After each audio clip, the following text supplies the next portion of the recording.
Imagine a situação.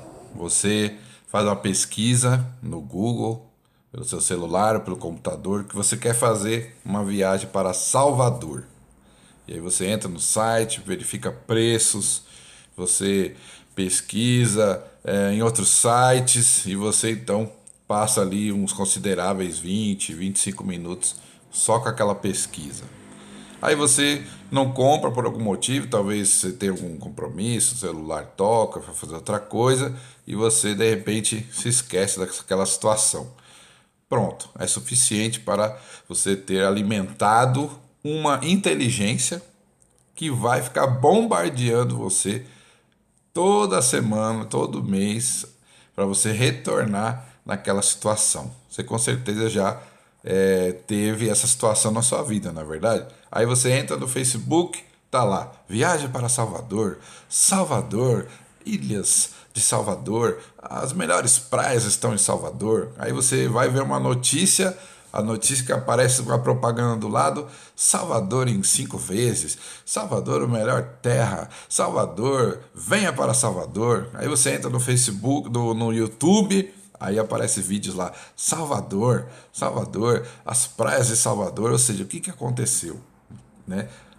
A internet está nos monitorando. As redes sociais estão cada vez mais inteligentes, estão aprendendo sobre nós. Se você já passou por isso ou até outra situação, você sabe o que eu estou dizendo. E recentemente a Netflix lançou um documentário chamado Dilema das Redes. Você assistiu? Eu tenho certeza que você deve ter ouvido falar. Se você não assistiu, eu vou falar um pouquinho aqui sobre ele, porque eu queria justamente aqui conversar um pouco com vocês nesse vídeo. Eu achei necessidade de a gente comentar algumas coisas daquilo que eu entendo, né, que eles acertaram, aquilo que eu entendo que não é bem assim, né? E a gente conversar sobre isso na nossa vida, no nosso dia a dia. Será que as redes realmente estão nos monitorando?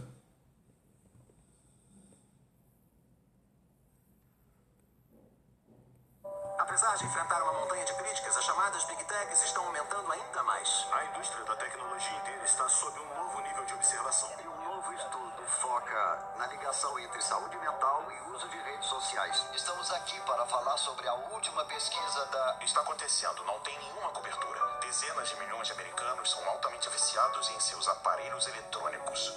Isso é exacerbado pelo fato de você não conseguir se isolar dentro de uma bolha graças à nossa tecnologia. As fake news estão se tornando mais avançadas e ameaçando sociedades em todo o mundo. Não esperávamos nada disso quando criamos o Twitter há mais de 12 anos. Autoridades dizem que não há motivo para crer que os cyberataques russos irão parar. O YouTube está sendo obrigado a se concentrar na limpeza do site. Se você falar com qualquer adolescente por aí, não tem nenhuma chance deles deletarem o aplicativo TikTok. Ei, Ayla. Então você viu o trechinho aí, né, desse documentário que você pode acessar pela Netflix e que só por esse começo já dá um gostinho, né? Realmente, será que é tudo isso, né?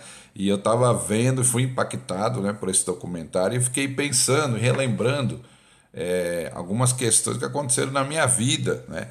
Que eu posso com certeza compartilhar e talvez contribuir para esse assunto, né? Mas antes eu queria ler um texto da Palavra de Deus que talvez vai nos dar a base aí para isso, né? O texto está em Gênesis no capítulo 11, no verso 6, é o texto da palavra do Senhor, que diz assim: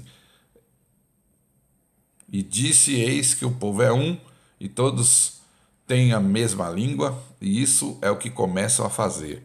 E agora não haverá restrição para tudo que eles intentarem fazer.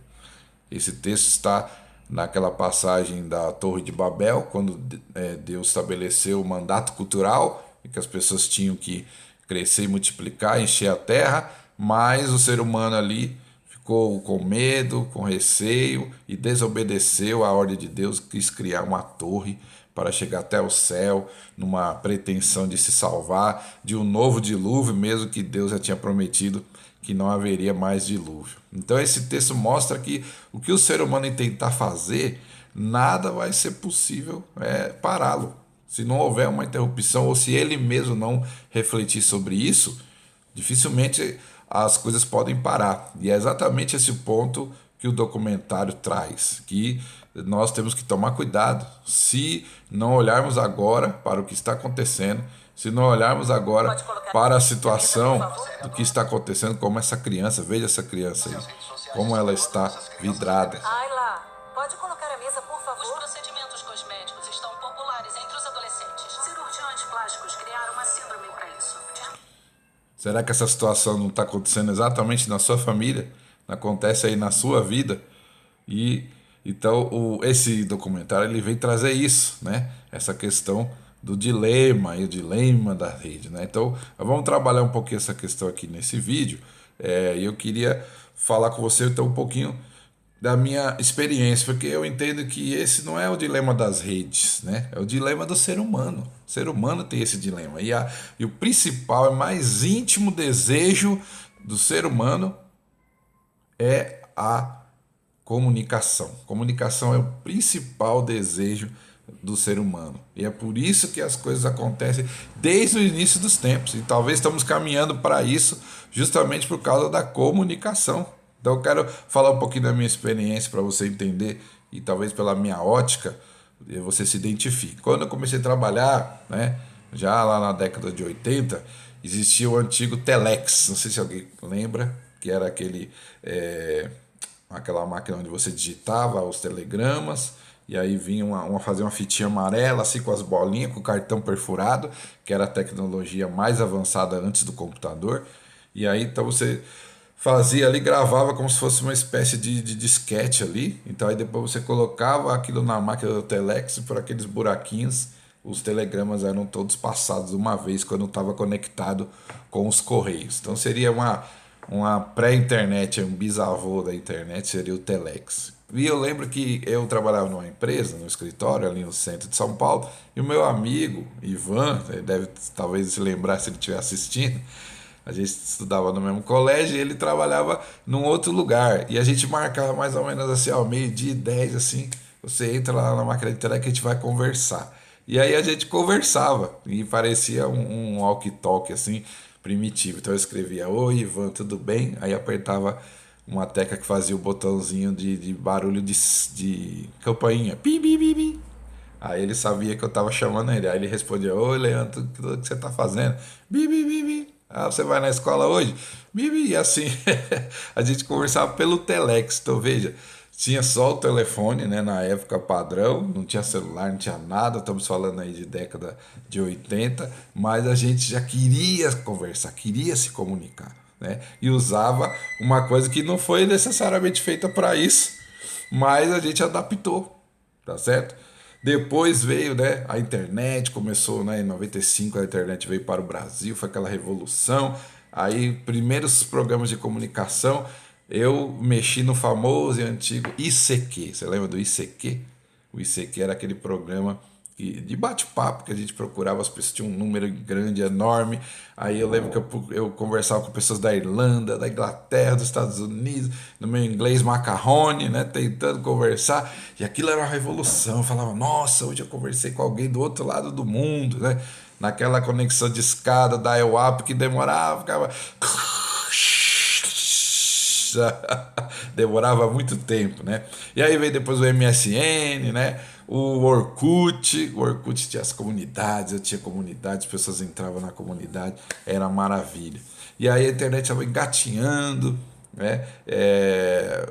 Os sites eram feitos todos em HTML, eu trabalhava, né? Como programador, tinha uns freelancers, eu cheguei a ter uma empresinha de computador, de programação, tanto programas, né, para empresa como sites na internet. E aí fizemos sites para concessionárias de carro, para restaurante, mas o site era basicamente uma revista eletrônica, tinha lá, né, a foto dos produtos, o endereço e um GIF animado, ligue para nós, só, né? Só isso. E era uma revolução, era uma coisa. Mas veja, o desejo do íntimo era a comunicação, queria se comunicar. E aí eu lembro que quando eu fiz o técnico de processamento de dados, os professores sempre repetiam a mesma coisa, né, nas aulas de programação. O usuário é burro. Você tem que prever tudo que ele vai fazer. Você tem uma ideia? A gente fazia o programa direitinho, a hora que o fulano aperta F2, vai aparecer a tela assim, aí ele digita tal coisa, digita a senha, a gente fazia tudo bonitinho, e aí terminava, compilava o programa, passava para o professor. O professor chegava assim, sentava na nossa mesa, fazia pá, teclava tudo no lugar e dava pau, dava erro. Aí ele falava, ó, arruma aí. A gente falava, mas professor, não era para fazer isso. Aí ele falava a mesma coisa sempre. Você tem que prever o que o usuário vai fazer. Se o usuário fizer o que eu fiz, você vai ter problemas. Então, isso já está desde o início, né, dos padrões estabelecidos para a programação, já está colocado que eu tenho que oferecer aquilo que o usuário vai fazer. Eu tenho que dizer para ele o que fazer, porque ele é burro. Desde o início da base da programação ou das linguagens de computador, foi falado isso. Né? Uma geração foi formada em cima disso. O usuário é burro, você tem que oferecer para ele tudo que ele tem que fazer, você tem que explicar para ele exatamente. E aí eu trabalhei numa multinacional também com suporte, né? E uma coisa interessante que esse documentário me lembrou, eu trabalhei lá em 1999 numa empresa chamada eTrends. E essa empresa eu trabalhava de madrugada, né, nessa empresa, eu fazia o turno na madrugada, e interessante, olha só, eu estava lembrando justamente por causa do documentário. A empresa oferecia suporte 100%, suporte de tudo. Olha, você quer contratar o nosso serviço, você vai ter suporte de antivírus, vai ter suporte de seus programas no computador, você vai ter suporte dos softwares, né? Tudo que você precisar de ajuda, você quer instalar o Office, você quer instalar qualquer coisa, nossos atendentes vão te ajudar. Aí, em troca, o cliente tinha que deixar que a empresa instalasse um programinha chamado eTrends, que ficava ali na barrinha, perto do relógio do computador, do Windows, e tudo que a pessoa fizesse no computador, o programinha armazenava. Então, não tinha, né? A propaganda era, não vai pegar seus dados de conta, de banco, nada disso. Mas todas as suas preferências. Então, veja, lá em 1999 já se pensava nisso. E aí o que aconteceu? Com isso era produzido relatórios que eram enviados para as empresas que compravam isso. E na época que eu trabalhei, eu nem entendia, gente, o que era. Eu falei, por que essas empresas querem comprar isso, né? E hoje nós estamos vendo aí, né? A grande questão é que, na verdade, isso é ouro. As preferências, é o que o documentário diz aí, né? Que nós somos o produto. Interessante, né? Eu estou falando esse desejo íntimo do ser humano. Eu, como pastor, eu estabeleci algumas vezes nas igrejas que eu pastorei jejum, né? Então, o jejum é aquela abstinência de alimentos em determinado tempo, né? Temporário. E aí, como nós estamos nessa era da informação, algumas vezes eu estabeleci o jejum de redes sociais. Falei, gente, vamos ficar uma semana sem mexer em rede social, sem Facebook, você que pode, né? Você não trabalha com isso direto, então faça isso, né? Não mexa em rede, vá fazer outra coisa, vá ler livro e tal, e também ore, busca a Deus, vá ler a Bíblia. Gente, vocês acreditam que as pessoas não mexiam na rede, tudo bem. Mas enviava o torpedo uma para outra, transformava o torpedo na rede social. Mandava notícia, mandava tudo pelo torpedo. Ou seja, o desejo mais íntimo do ser humano, gente, é a comunicação. É banal dizer agora, mas como não pagamos pelos produtos que usamos, os anunciantes pagam os produtos que usamos. Os anunciantes são os clientes. Nós somos o produto vendido. O ditado clássico é, se você não está pagando pelo produto, então você é o produto. Muitas pessoas pensam que o Google é só uma ferramenta de busca e o Facebook é só um lugar para ver o que os meus amigos estão fazendo, ver fotos deles. Mas o que elas não percebem é que eles estão competindo pela sua atenção. Você olha só, Facebook, Snapchat, Twitter, Instagram, YouTube. Empresas assim, o modelo de negócio delas é manter as pessoas presas à tela. Nós temos que descobrir como prender o máximo possível a atenção dessa pessoa. Quanto tempo podemos fazer você gastar? Quanto da sua vida você consegue nos dar? Quando você pensa como algumas dessas empresas funcionam, começa a fazer sentido. Elas possuem serviço de internet que nós achamos serem grátis, mas não são grátis. São pagos pelos anunciantes. Por que os anunciantes pagam essas empresas? Pagam em troca de mostrar suas propagandas para nós. Nós somos o produto. Nosso foco é o produto sendo vendido para os anunciantes. Mas isso é ser simplista. É a mudança gradual, leve e imperceptível no seu próprio comportamento e percepção que é o produto. E esse é o produto, o único produto possível. Não tem mais nada na mesa que possa ser chamado de produto. É a única coisa que eles têm para ganhar dinheiro é modificar o que você faz, como você pensa e quem você é. Gente, vocês viram aí, né? Algo aterrorizante, né? A mudança gradual, leve, e aí o produto somos nós. Se não há pagamento, você não paga para entrar no Facebook, você não paga para ter uma conta no Instagram, você não paga para ter WhatsApp. Existe até redes falando, olha, a partir de agora vai ser pago e tal, e é tudo mentira, porque na verdade os anunciantes que pagam, mas se você não paga, como é que o dinheiro rola? Rola porque você é o produto, você que está sendo vendido. E mais que esse documentário vem trazer é que as redes sociais, elas não querem apenas te oferecer produto, elas querem mudar o seu comportamento para então um padrão, né, para oferecer cada vez mais produtos e vender aquilo que as empresas estão oferecendo, porque você tem que entender, as empresas têm algo para vender e querem vender. O Facebook, as redes sociais têm os usuários na mão. Então, quando eles conversam, eu falo, olha, nós temos tal produto, mas o usuário hoje não compra. Como que a gente vai fazer para o usuário comprar? As redes sociais falam, não, deixa com a gente, dá o dinheiro aqui, financia, que a gente vai fazer uma mudança de comportamento para que eles aceitem o seu produto. Olha isso. Isso é terrível, parece uma coisa de rede de conspiração, né?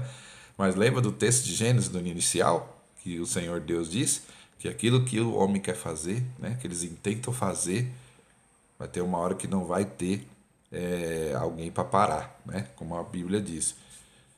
O que eles vão fazer, o que eles intentam fazer, pode chegar até a medidas drásticas, né? E será que não é isso? Será que não é isso que está acontecendo? Será que não é exatamente isso que o texto diz que está acontecendo? Realmente é complicado, né? E o Facebook emitiu essa semana aí uma resposta do Facebook em relação ao que esse documentário diz, né? Eu quero elencar algumas coisas aqui desse documentário, dessa resposta do Facebook ao documentário, para a gente entender aí a importância do negócio, tá? Então tá aí, você pode, depois eu vou colocar aqui no link aí da descrição, esse link para você entrar, né? O link da descrição desse artigo, né? A resposta do Facebook para o dilema das redes sociais, né? E aí, o que o Facebook pensa sobre esse documentário, né? E em uma palavra, eles vão dizer que é sensacionalista, porque na verdade ele até fala que sabe que não está falando só do Facebook, mas é basicamente do Facebook, né? Que está se falando. E aí eles vão elencar o seguinte, esses pontos aí que eles não concordam, né? Então, o vício, você não é um produto, o algoritmo, os dados, a polarização, que a gente vai falar um pouquinho, né? Mas daqui a pouco, as eleições e a desinformação. Então, o Facebook diz vício, o Facebook cria seus produtos para gerar valor e não vício. Então, na verdade, o Facebook está dizendo, não, é o usuário que compra, o valor é agregado e tal, né? Não é viciante, né? O Facebook está dizendo que não é viciante. Isso, na verdade, não é verdade, né? A gente sabe que a gente gasta 20, 30 vezes uma hora no Facebook, assim, de besteira, né? Você vai lá assim, tô esperando o almoço sair, ou a janta sair. Tá bom, deixa eu mexer um pouquinho no celular. Quando você vê, passou a hora do almoço, né? Porque é viciante. Outra coisa, você não é o produto. O Facebook é custeado por propaganda, vai permanecendo grátis, né? Então eles respondem que isso daí não é verdade, a questão da gente ser o produto, né? A empresa aponta com o modelo de negócio dele, permite que pequenos negócios empreendedores possam crescer, competir com maiores, né? Então também que não é verdade, a gente sabe que a grande maioria são empresas grandes que engolem, né, as outras, né? Outra questão do algoritmo, o algoritmo do Facebook não é louco, ele mantém a plataforma relevante. Ou seja, vai dizer que o algoritmo não é uma inteligência artificial que vai chegar como o exterminador do futuro, vai tomar o mundo, né? E o documentário vai dizer que, na verdade, os algoritmos já tomaram o mundo, né? Tudo que a gente vê nas redes sociais, né, no computador, é pensado exclusivamente, né? O seu feed de notícias do Facebook não é o mesmo da sua esposa, por exemplo, do seu filho. Cada um tá vendo uma coisa diferente, totalmente específica, detalhada aí, com as suas preferências, totalmente esqueci a palavra agora. Totalmente detalhada, né? Específica, totalmente selecionada com informações para você, tá certo? O que é isso? É o algoritmo, né? O algoritmo. Os dados, né? O Facebook fez melhoria para proteger os dados, mas na verdade houve até, né, questões aí no governo, né, no Senado, que o Facebook, o Mark Zuckerberg, né, foi lá intimado porque houve vazamento de dados. Houve vazamento de dados mundiais. Então, não é bem verdade isso daí, né? A polarização, a questão de que as redes sociais estão trabalhando aí até para desestabilizar a democracia, aí eu já acho que é um pouquinho demais mesmo. Eu não concordo com isso, vamos falar aí. E junto com as eleições, né? O Facebook faz investimentos para proteger a integridade das eleições, estão respondendo que a rede social não altera as eleições, eu também acho que não é bem por aí. E a desinformação, né? A questão da fake news, né? Que nós vamos falar também um pouquinho, tá certo? Christian foi uma delas. A tecnologia persuasiva foi criada intencionalmente para ser aplicada ao extremo, para conseguirmos modificar o comportamento de alguém. Queremos que eles tomem essa atitude, queremos que eles continuem fazendo assim com os dedos. Você aperta o botão atualizar e vai surgir uma coisa nova em cima. Aperte mais uma vez e surge uma coisa nova o tempo todo. O que em psicologia chamamos de reforço intermitente positivo. Então você não sabe quando vai conseguir e não sabe se vai conseguir uma coisa. Funciona igual a uma máquina caça-níquel em Las Vegas. Não é suficiente que se use o produto conscientemente. Eu quero chegar ao tronco cerebral e implantar em você um hábito inconsciente, para que você fique programado em um nível mais fundo e nem se dê conta. Um homem chamado... Veja aí que terrorizante, né? Que aterrorizante isso, gente. Já pensou? Chegar nesse ponto, no tronco cerebral, e implantar essa vontade, isso que foi falado também da psicologia, né? Na psicologia, a intenção, né, de você ficar ali cada vez uma coisa nova, isso vai te dando, né, mais satisfação. Aí vem, né, as substâncias químicas que estão no nosso corpo. Isso, então imagina a pessoa horas e horas nisso. Então é preocupante, né, queridos? Preocupante. Então quero fazer esse vídeo, quero que você pense comigo, reflita, né? Dentro dessa resposta aí do Facebook que a gente viu, né, que não é bem assim, né? Na verdade, esse documentário tem muita razão. Agora, eu quero elencar algumas dificuldades aqui rapidamente. A primeira, eu creio que é a questão do acesso da conexão ruim, né? Aqui no Brasil, vamos pensar em termos de Brasil, gente. Não é todo mundo que tem. Talvez esse documentário fala muito da realidade americana, né? Mas na realidade brasileira não é bem assim, né? Tivemos aí na pandemia, né, muitos alunos não conseguiam nem assistir aula. Às vezes uma mãe tem 4 filhos e fica disputando um celular, 4 crianças disputando um celular só com 3G para assistir aula pela internet. Então não é bem assim essa questão, né? Lógico que há uma influência também, mas eu penso que o documentário está mais ligado à realidade americana, e isso está vindo para o Brasil, bem acelerado, lógico, mas não é bem assim aqui no Brasil. Outra coisa é que isso também foca exatamente na geração, os millennials, né? Os millennials, geração Y, que é a geração aí, né, que nasceu do ano 2010 para frente. Então a geração Baby Boomer, né, que nasceu depois da guerra, a minha geração, né, são gerações que são afetadas, mas a gente consegue se separar, né? Eu não fico o dia inteiro na internet, eu não fico o dia inteiro conectado.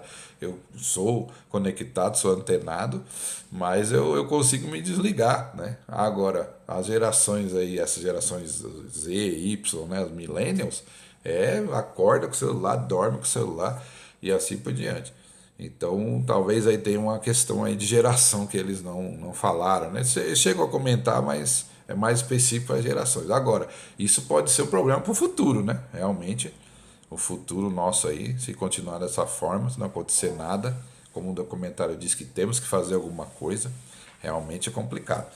Outra coisa é essa questão do fake news, né? Interessante que eles falam, a informação falsa dá mais dinheiro que a verdadeira. Gente, que coisa terrível, né? Isso já não é novidade, né?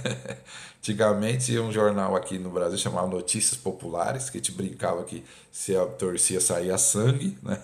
Porque notícia ruim vende mais, ué. Só você ligar a televisão, você tem aí apresentadores que são sensacionalistas mesmo e passam toda hora morte, bandido, droga, apreensão, crime. Por quê? Porque é o que mantém a pessoa ligada. Olha o que está acontecendo. E isso dias, a fio, semana, meses, anos, né? Realmente isso aí é verdade. Agora a questão da política, da democracia está sendo desestabilizada. Eu penso que não é exatamente assim, porque na verdade as redes sociais deram voz ao povo. Essa é uma questão que o documentário não aborda. A era da televisão, né, computador, no máximo computador na internet arcaica, né, primitiva da minha época, ela ainda mantinha assim o povo exatamente manipulado, era só televisão, no caso do Brasil aqui um canal, né, a Vênus platinada, aí você conhece, né, e mais 2, 3 no máximo que eram assistidos, e eles falavam o que queriam. A televisão chegou a colocar candidatos na presidência, né, tamanha manipulação das informações. Então era uma coisa, um monopólio. Hoje não, hoje as redes sociais todo mundo tem voz. Isso tem um lado ruim que esse documentário traz? Tem, mas tem o lado bom, que é o seguinte: eu posso falar minha opinião, eu posso vir aqui nesse vídeo e falar aquilo que eu penso, o que há 10 anos atrás, 15 anos atrás era impossível, né? Então, isso também de que a política, a democracia está sendo manipulada, está acabando. Olha, na verdade, as redes sociais são uma voz poderosa do povo contra a democracia ruim, contra a política ruim. Porque entra e sai governo, não muda nada, né? E o povo está cansado de ser besta, então usa a rede social para se expressar, para falar. Então muita coisa realmente tem acontecido por causa das redes sociais, e que se não houvesse redes sociais, talvez não aconteceria, né? Aqui no Brasil recentemente tivemos um presidente que ganhou, e aí falaram, foi pelo caso do WhatsApp, foi as fake news e tal. Pode ser verdade isso daí? Pode, mas na verdade será que não foi uma resposta do povo que estava cansado de ser enganado e manipulado? Pode ser também. Então é isso que eu quero que você reflita, né? Não estou aqui defendendo nem A nem B, estou dizendo que as redes sociais deram poder para o povo também. Esse lado que o documentário traz é importante e temos que tomar cuidado. Mas tirar as redes sociais também não, porque senão o povo fica sem voz, né? Quem é que tem dinheiro para comprar uma televisão, uma rádio, né? São poucos, mas a rede social todo mundo tem dinheiro, compra o celular, faz um vídeo, protesta. Hoje, quantos crimes, né, foram solucionados por causa da rede social? Quantos aí abusos, né? Hoje a gente vê aí gente filmando, o cara tá lá abusando da menina, o cara vai e filma, o outro é preso, né? Quantos aí casos de corrupção foram presos por causa que foi filmado com celular? Então as redes sociais estão aí para isso, né? Para nos ajudar, né? Então nessa questão da política da democracia, eu não acredito não acredito dessa forma aí que o documentário traz. Só quero que eles não destruam o mundo, entendeu? Eu desinstalei um monte de aplicativos do meu celular que achava que estava desperdiçando meu tempo. Todos de redes sociais, todos de notícia. E desativei as notificações que vibrasse na minha perna com informação que não fosse oportuna e importante para mim agora. E pelo mesmo motivo eu não guardo biscoitos no bolso. Reduza o número de notificações que recebe. Desative as notificações. Desative todas as notificações. Eu não estou usando mais o Google, eu uso o Quant, que não armazena seu histórico de pesquisas. Nunca aceite um vídeo recomendado pelo YouTube. Sempre escolha. Essa é outra forma de lutar. Existem milhares de extensões do Chrome que removem recomendações. Eu adoro quando você recomenda uma coisa para desfazer o que você... Antes de compartilhar, verifique, considere a fonte, pesquise de novo. E se parecer uma coisa feita para ativar o seu lado emocional, então provavelmente é. Essencialmente, você vota com os seus cliques. Se você clica no clickbait, você está criando um incentivo financeiro para perpetuar o sistema existente. Certifique-se de receber diferentes tipos de informação na sua própria vida. Eu sigo pessoas no Twitter, das quais eu discordo, porque quero ficar exposta a diferentes pontos de vista. Pessoas da indústria da tecnologia não dão esses dispositivos aos próprios filhos. Meus filhos não usam redes sociais mesmo. Mas isso é uma regra ou é... É uma regra. Somos radicais a respeito disso. Somos malucos. E não deixamos nossos filhos, assim, conectados em tempo algum. Eu criei o que eu considero 3 regras simples, que tornam a vida mais fácil para as famílias e que foram confirmadas pela pesquisa. A primeira regra é: todos os aparelhos fora do quarto determinada hora da noite. Seja qual for a hora, meia hora antes de dormir, todos os aparelhos fora. Segunda regra é: nada de rede social até o ensino médio. Pessoalmente, acho que a idade deveria ser 16. Ensino médio é bem difícil, não use até o ensino médio. E a terceira regra é: combine um tempo com seus filhos. E se conversar com eles e perguntar quantas horas por dia você quer usar o seu celular, quanto você acha que é um tempo justo? Geralmente eles dirão uma coisa bem razoável. Olha só, eu sei muito bem que não vou convencer todo mundo a deletar suas contas nas redes sociais, mas eu acho que convenço algumas pessoas. E convencer algumas pessoas a deletar suas contas importa muito, e o motivo disso é porque cria espaço para conversar. Porque eu quero que haja pessoas suficientes na sociedade livres da manipulação, tendo uma conversa em sociedade. Então veja aí, né? Aqui algumas dicas aí pra gente encerrar esse vídeo de como você pode, né, não ser tão manipulado pelas redes sociais, né? Então interessante isso, né?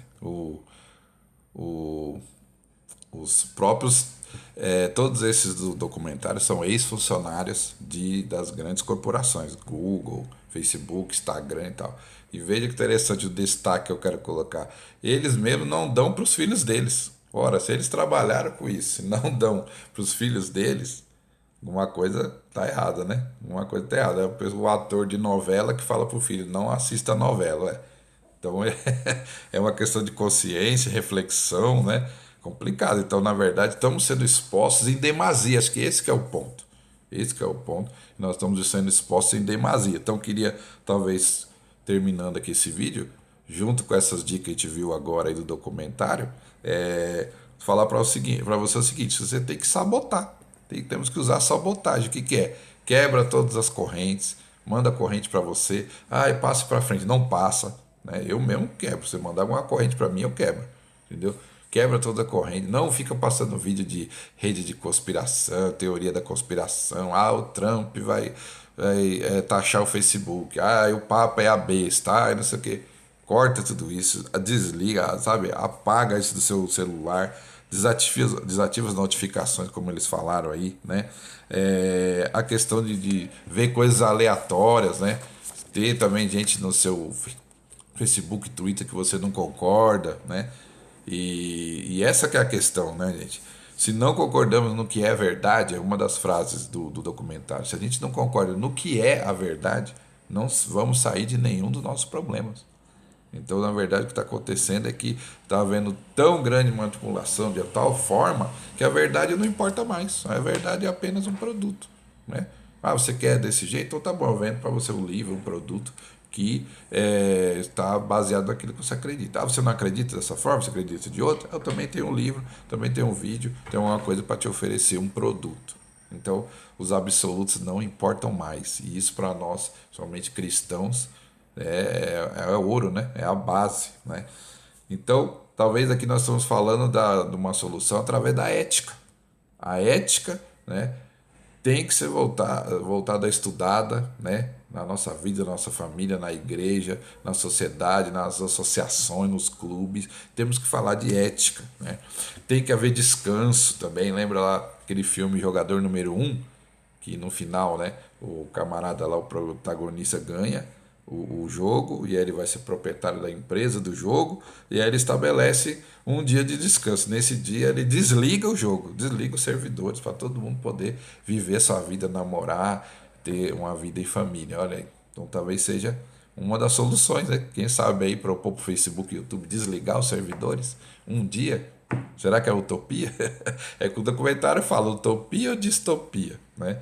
E as criticar também, como foi falado aí no documentário. Precisamos da filosofia crítica. Será que tudo que eu faço realmente é bom? Será que tudo que é feito realmente é certo? Será que tudo que falo para você é verdade? Acho que a palavrinha será, né? Será. O Mário Sérgio Cortella, que é um filósofo brasileiro, Toda frase que você vê no Instagram, na rede social dele, ele coloca uma frase e coloca ele escrito à mão. Será?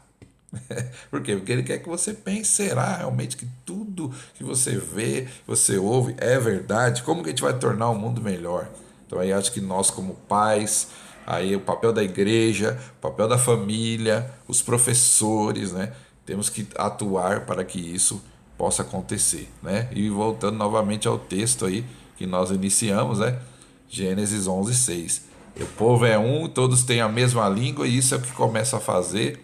Agora não haverá restrição para tudo que eles intentarem fazer. Então vou colocar aqui na descrição, né, esse link, tudo que a gente viu, o documentário você pode ver na Netflix, e manda aqui os comentários, manda para mim o seu feedback, para a gente continuar conversando aqui no meu canal, tá bom? Se você não se inscreveu, se inscreve, gente. Acesse aí youtube.com/Cântico Novo 1, se inscreve, curta, compartilha esse vídeo, manda aí para o grupo da família, grupo da igreja, acho que é importante aí falar desse assunto, tá bom? Deus abençoe, tchau!